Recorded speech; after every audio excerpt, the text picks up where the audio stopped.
বাম দিকে জাহান্নাম, জান্নাতের ডান দিকে হাউজে কাউসার, জাহান্নামের বাম দিকে। এই মিজান পাইছেননি? যে মিজানের কথা ইমাম বুখারী কয়ে গেছে, এই মিজানকে দেখানোর লাগে আমি এটা কইলাম। এই মিজান সেখানে রাখা আছে আল্লাহ পাক বিচারের জন্য। আরশের উপরে একটা কুরসি আছে, চেয়ার। ওয়াসিআ কুরসিয়ুহুস সামাওয়াতি ওয়াল আরদ ওয়ালা ইয়াউদুহু হিফযুহুমা ওয়া হুয়াল আলিয়্যুল আযীম। আল্লাহ পাক এই কুরসির মধ্যে বসে বিচার করবেন প্রত্যেকটা মানুষের। লোকেরা আসবে আমল নামা লইয়া, এখন না, লোকেরা আসবে কি আমল নামা লইয়া। এরপরে জান্নাতের ফয়সালা কিংবা জাহান্নামের ফয়সালা। জান্নাতের ফয়সালা তো ডাইন দিকে, জান্নাতের ফেরেশতা খাড়া। জাহান্নামের ফয়সালা তো বাম দিকে, জাহান্নামের ফয়সালা। এই বিচার আল্লাহর সামনে আপনাকে উপস্থাপন করণের আগে, আল্লাহর সামনে আপনাকে উপস্থাপন করণের আগে হুকুম হবে, সবাই আমল নামা মিজানে গিয়া জমা দাও। মিজান জানি কোন জায়গায়? বুঝলেন মিজান কোন জায়গায়? লেগেছে বরাবরে আল্লাহ পাকের আরশ, ডান দিকে জান্নাত, বাম দিকে জাহান্নাম। জান্নাতের ডান দিকে হাউজে কাউসার, জাহান্নামের বাম দিকে মিজান। মিজান আসেনি এখানে?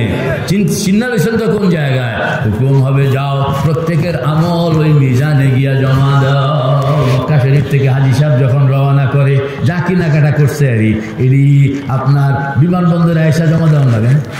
তারা কোনো যায় নাই মক্কা শরীফ, বুকিং দেওয়া লাগেনি। এই বুকিং হইল মিজান। কার কাছে মিজান?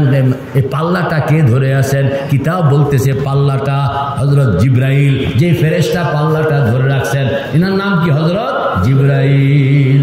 নানান রকমের এখানে পাল্লা আছে, পাল্লাগুলো ধরে আছেন। কে জানি ধরে আছেন? নাম বলেন না, জোরে বলেন। জিবরাইল।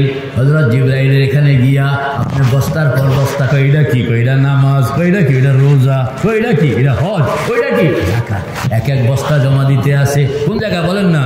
মিজানের পাল্লায় তুলতে আসে আর লইতে আসে। আল্লাহু আকবার। সব দিতে দিতে আল্লাহু আকবার। যত আমল আছে সব আমলগুলো এরকম শ্রীপুরের হাজী সাহেব সব আমল। নামাজ, কইটা কি, নামাজের বস্তা জমা দেন।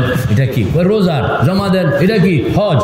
তবে জমা দিয়ে যে হযরত জিবরাইল যেটা করবেন, প্রথমে এটাকে জমা দেওয়ানের, আপনি দেওয়ানের সঙ্গে সঙ্গে এটাকে কোরআন সুন্নাহর কম্পিউটারে ঢুকাইয়া দিবে। এটা কোরআন সুন্নাহ মতন আমলটা করছেন কিনা, কোরআন সুন্নাহ মতন আমলটা করছেন কিনা।